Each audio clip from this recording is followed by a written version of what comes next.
There is a moment in every soul's journey when the noise of the world fades, even if only for a breath, and something deeper begins to whisper.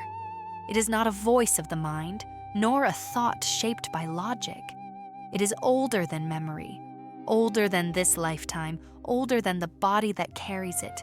It is the quiet, persistent calling of the soul, the one that never falls silent. For some, this calling appears as a soft ache in the chest, a longing without a name. For others, it arrives like a sudden knowing. There is more. There must be more. It may awaken during a moment of stillness, or in the middle of chaos. Sometimes it rises during heartbreak, when everything familiar breaks apart, and the heart becomes porous enough for truth to slip in. This calling is not about seeking something external. It is about remembering something eternal. It is the distant echo of the moment when the soul existed in complete unity. One with the divine, one with creation, one with the cosmic breath that carries all things. In that state, there was no fear, no separation, no longing, only fullness, only home. And yet, when the soul incarnates, it enters a world that teaches it to forget. It is taught to strive, to chase, to fix, to prove, to achieve. But underneath all human effort, the calling remains, like a soft drumbeat in the darkest hour. It is the reminder that you are not seeking something outside of you. You are remembering something inside you. This calling intensifies when the soul is ready for its next evolution. It may manifest as restlessness, as the sense that life no longer fits. What once satisfied no longer nourishes. What once distracted no longer soothes. People may come and go, opportunities may rise and fall, but the feeling persists like a pulse beneath the skin. Some describe it as loneliness, but it is not loneliness. It is homesickness, a homesickness for union, a homesickness for truth, a homesickness for the part of the soul that feels just out of reach. For those on the twin flame path, this calling often awakens before the other soul reappears. It is the precursor, the preparation, the opening of the inner space where recognition will later take root. The heart feels someone it hasn't yet met, or someone it has known for lifetimes. But the calling is not a demand. It does not rush. It does not scream. It is patient, ancient, and compassionate. It waits for the moment when the soul is ready to turn inward and listen. And when you finally stop running and place your hand over your heart, you realize something profound. The calling was not guiding you towards someone else. It was guiding you back to yourself, the version of you who remembers that love was your first language and unity was your original home.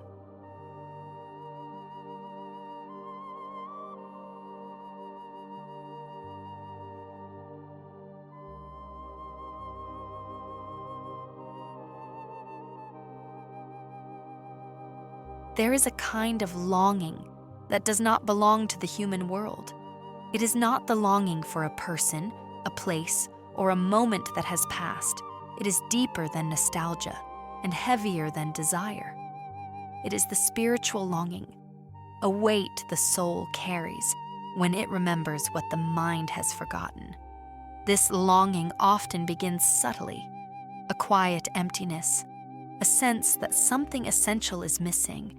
Even when life appears full, you can be surrounded by people, immersed in tasks, celebrated for achievements, and still feel an invisible space inside you, aching to be filled. But the truth is this: what you are longing for is not something you lost. It is something you are. Spiritual longing is the soul's memory of unity pressing through the boundaries of the human experience. It is the echo of the time before separation, when you lived in pure connection with yourself, with the divine, with every other soul made of the same light. In the earthly dimension, this unity is veiled. The body forgets, the mind distracts, the world demands, And so the longing becomes a weight carried quietly within, like a sacred burden only the soul understands. For some, it feels like sadness without a story. For others, it feels like yearning without an object. For many, it feels like waiting for what they do not know. Twin flames experience this longing more intensely than most. Because their bond is ancient, the separation feels unnatural. Even before the reunion in the physical world, one soul can feel the pull of the other like a gravitational force. It is the sensation that someone is missing from your life, someone you cannot name, someone you cannot forget, even if you've never met them in this lifetime. This longing does not weaken you, it awakens you. It cracks open the protective layers the ego built. It softens the heart. It brings forth tears that cleanse and emotions that reveal. It pushes you to look inward, deeper than comfort, deeper than expectation, deeper than fear. Most people try to numb this longing. They fill their schedules, cling to relationships, chase distractions, or silence themselves with noise. But longing cannot be escaped, only understood. And when you finally stop resisting the ache, something miraculous happens. The weight transforms. The longing becomes a compass, a direction, a reminder, a guide. It tells you that you are not meant to live a life half awake. It tells you that you are not meant to settle for comfort instead of truth. It tells you that you are being called into a higher, deeper, more authentic way of being. Spiritual longing is not a curse. It is a doorway. It is the invisible thread pulling you back toward wholeness, toward purpose, toward the soul you have always been, and the soul you are finally ready to remember.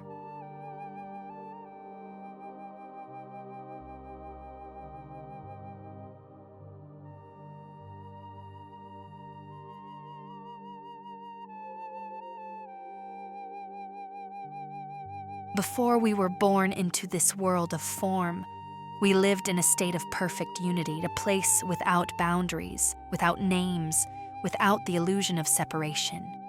It was not a location, but a vibration, a field of consciousness where all souls were connected, woven together like threads of the same eternal fabric. And although the human mind cannot recall this place, the soul never forgets. These memories of original unity are silent, subtle, and deeply sacred. They do not appear as images or stories, but as sensations, intuitions, and inexplicable recognitions. You feel them in the spaces between thoughts, in the stillness before sleep, in the warmth of a sudden emotion that has no identifiable source. They are the reason why certain people feel familiar the moment you meet them, as if you are remembering rather than discovering. They are the reason why some connections feel ancient, powerful, and impossible to explain. They are the reason why, in moments of deep love or deep grief, something inside you whispers, "I have known this before." These silent memories shape everything, even if you are not consciously aware of them. They are the echo of a time when you were whole. In the physical world, separation is part of the journey. We come here to learn individuality, autonomy, and self-awareness. But embedded within each soul is the blueprint of unity itself, the remembrance of a state where nothing was fragmented, nothing was lost, and nothing was feared. This remembrance is what calls you toward connection, toward healing, toward love. It is what makes loneliness feel so heavy, because the soul remembers a time when loneliness was impossible. It is what makes unconditional love feel so natural, because the soul remembers a state when love was the only language.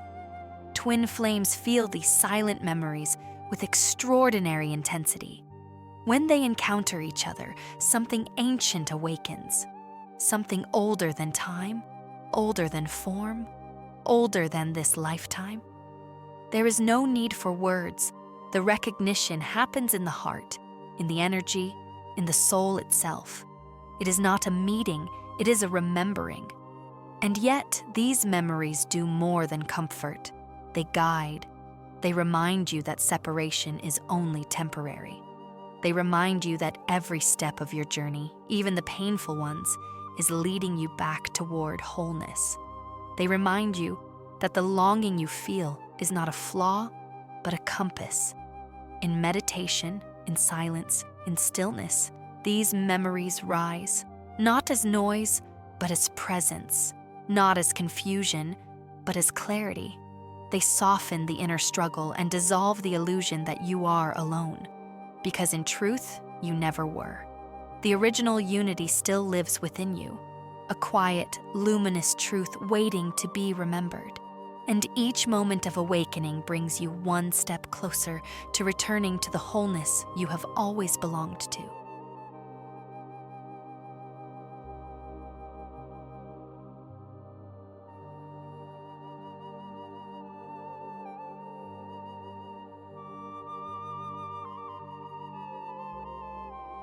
There is a kind of ache that does not belong to the body nor to the mind.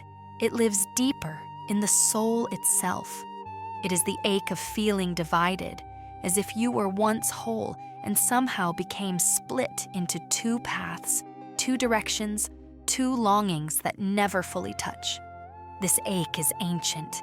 It is the quiet grief of the soul, remembering what unity felt like and noticing its absence in the physical world. From the moment we enter this realm of form, we step into a life governed by duality, light and shadow, self and other, closeness and distance. And somewhere inside, the soul feels the rupture, not as trauma, but as a subtle awareness that something is missing, or rather, that something is waiting. This inner ache is not a sign of weakness. It is the evidence that your heart still remembers the truth. You may feel it during long nights when silence becomes too loud. You may feel it when you look at the sky and sense a home you cannot name. You may feel it in relationships that satisfy the mind but cannot reach the soul. You may feel it when love awakens something that seems greater than your body can hold. This ache can be beautiful and it can be unbearable. For some, it shows up as longing. For others, as a restlessness that refuses to be calmed. And for many on the twin flame path, it appears as the overwhelming sense that a part of themselves is walking the world in another form. But the ache is not there to wound you. It is there to guide you. It is the compass of your soul. To feel the ache of being split in two is to feel the truth of your spiritual origins. It is the reminder that you were created whole, and that wholeness is your natural state, even if, for a time, you must experience life through separation. This ache softens when you stop resisting it, when you allow yourself to feel without trying to explain, fix, or dismiss it, when you recognize that longing can also be sacred, a bridge, not a wound. For when the soul aches, it is not crying for a person, but for remembrance. It wants you to honor the divine connection that lives within you. It wants you to trust that every split is temporary. It wants you to surrender to the path that is trying to unfold. At its core, the ache is a sign that you are awakening, reconnecting with the deeper layers of your existence, the cosmic history that your soul carries, and the truth that love is not found but remembered. One day, the ache will transform. It will become peace, clarity, and a deep sense of inner unity. But for now, let it speak to you. Let it soften you. Let it reveal what you have always known. You were never broken, only becoming whole again.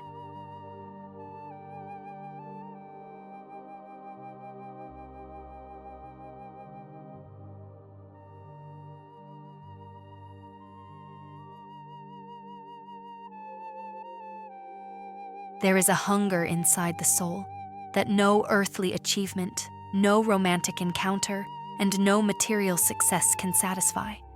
It is a hunger that whispers beneath every joy and every sorrow. a longing not for possession, but for return. Return to what? To unity, to the original essence, to the love that existed before the body, before the mind, before time itself. This hunger is older than your name, older than your current identity, older than the story you call your life. It is the eternal call of recognition, the yearning to reconnect with the part of you that exists beyond form, beyond separation, beyond illusion. Some people feel this hunger only in rare moments, a sudden emotional swell when hearing a piece of music, a tear that falls without explanation, a sense of knowing when meeting someone for the first time. But for those on a twin flame or deeply spiritual path, this hunger becomes more constant. It moves through their lives like a soft current, always there, always directing them inward. Because the hunger is not for another person. It is for reunion with the self, the highest, most unfiltered expression of who you are. Yet often, this hunger becomes projected onto someone else, the one who awakens your soul, the one who triggers memories you cannot explain, the one whose presence feels like both home and destiny. They become the mirror through which this inner yearning becomes visible. When the soul encounters such a mirror, the hunger intensifies, it sharpens, it becomes unavoidable. And that is where the true spiritual journey begins. Not in chasing the other, but in understanding what the longing is asking of you. This hunger is not meant to torment you. It is meant to expand you. It invites you to grow beyond your limitations, to question your beliefs, to release your fears, to step into the truth of your divinity. It pulls you toward inner healing, because the reunion you seek cannot happen while the wounds remain unacknowledged. The hunger becomes a teacher. And like all great teachers, it asks for surrender. Surrender to the process, surrender to the timing, surrender to the unfolding that often makes no sense to the mind, but is perfectly orchestrated for the soul. When you honor this hunger, you begin to see that reunion is not an event. It is a state of being. It is the gradual dissolving of fear, the rising of inner peace, the awakening of unconditional love. It is the moment when you realize you are not seeking someone else. You are remembering yourself. And when that happens, the hunger softens. It transforms. It becomes nourishment, not emptiness. It becomes a guiding light, not a painful ache. Because the truth is simple. Your soul is not starving. It is awakening us, and it is calling you home.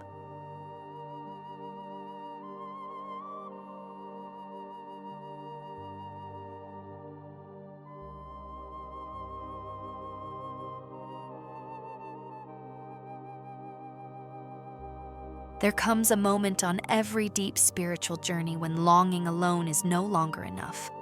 The ache for reunion, the yearning for wholeness, the silent pull towards something greater. All of it eventually leads to a threshold. And at that threshold, the soul whispers a single word: surrender. But surrender is one of the most misunderstood movements of the spirit. Many believe it means giving up, losing, or accepting defeat. Yet spiritual surrender is the opposite. It is the moment the soul stops fighting its own truth and begins aligning with the deeper intelligence guiding its path. Surrender happens when the heart becomes tired of carrying the weight of fear, when the mind becomes exhausted from trying to control what was never meant to be controlled, when the spirit remembers that its strength comes not from force, but from openness. This is the surrender that opens the path. It does not demand perfection, only honesty. It asks you to admit what hurts, to name what you fear, to acknowledge what you are truly seeking beneath all the external desires. For many, this moment is triggered by the presence of a soul connection that shakes everything: a twin flame, a soulmate, or a karmic partner who awakens dormant memories and unresolved wounds. The intensity of such a bond can be overwhelming, disorienting, even frightening, but it is also the catalyst that drives the soul toward transformation. Surrender, in this context, means allowing the experience to teach you rather than trying to control its outcome. It means letting the emotions rise instead of suppressing them, allowing the truth to surface even when it disrupts your plans, accepting that spiritual timing moves differently from human timing, trusting that the connection serves a higher purpose even when clarity is absent. The ego resists surrender because it craves certainty. It wants to know what will happen, when it will happen, and how. But the soul thrives in mystery. It grows in the unknown. It expands when the future cannot be predicted. This is why the path opens only after surrender. Because surrender removes the barriers created by fear and expectation. Once the heart softens and the mind stops clinging, something shifts inside. A deeper peace replaces the inner turbulence. A quiet knowing begins to guide each step. Synchronicities become clearer. Intuition becomes stronger. And the connection, whether with another soul or with your own essence, begins to flow with less resistance. Surrender becomes the bridge between longing and fulfillment, between separation and unity, between who you were and who you are becoming. And suddenly, what once felt impossible begins to unfold with surprising grace. Because the universe was never withholding the reunion. It was waiting for your openness to receive it.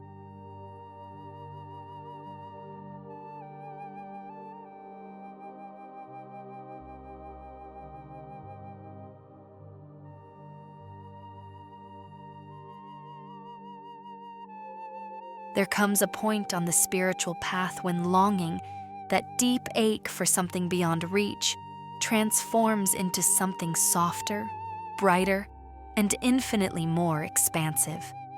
It no longer feels like a wound. It no longer feels like an emptiness waiting to be filled. Instead, longing begins to glow from the inside, becoming a quiet radiance that lights the way forward.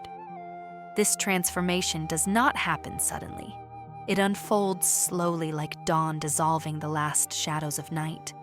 Longing starts as pain, sharp and consuming, pulling you toward a connection, a truth, or a memory that your mind cannot fully grasp, but your soul cannot ignore.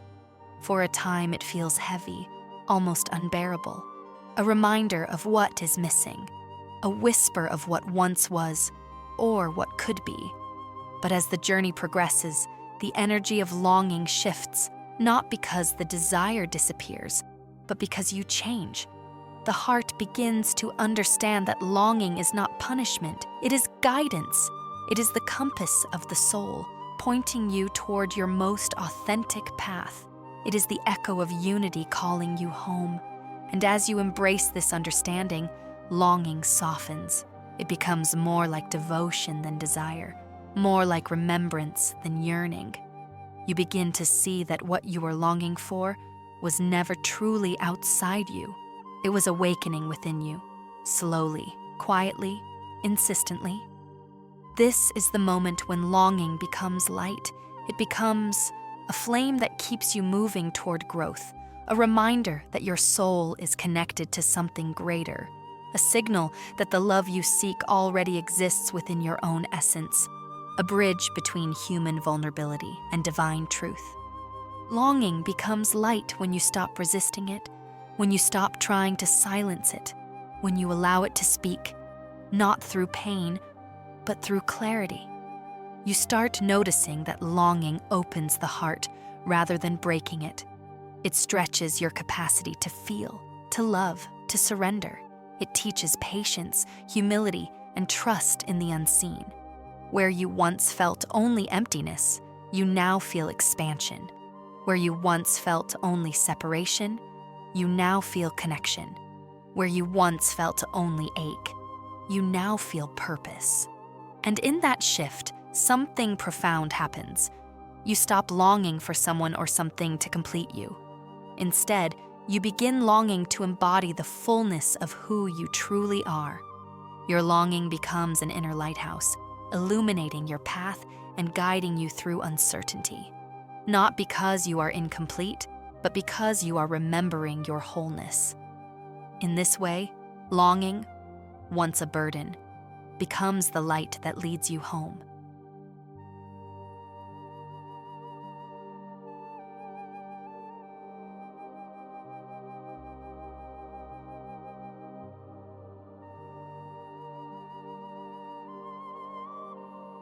If this message touched your heart, or if you felt that quiet whisper of recognition within you, I invite you to stay close on this journey. Here on the channel, every story, every reflection, and every chapter is crafted to help you remember who you are and who you have always been. So don't forget to like, subscribe, and share this video with someone who also feels the call of the soul. Your engagement helps these teachings reach more people who need them. And if this content brought clarity, comfort, or healing to your path, consider supporting the channel through the Super Thanks option. Your contribution helps keep this space alive and growing. Thank you for being here. Truly, your presence is part of this unfolding. I'll see you in the next video where we continue walking together toward the light that has always been guiding us.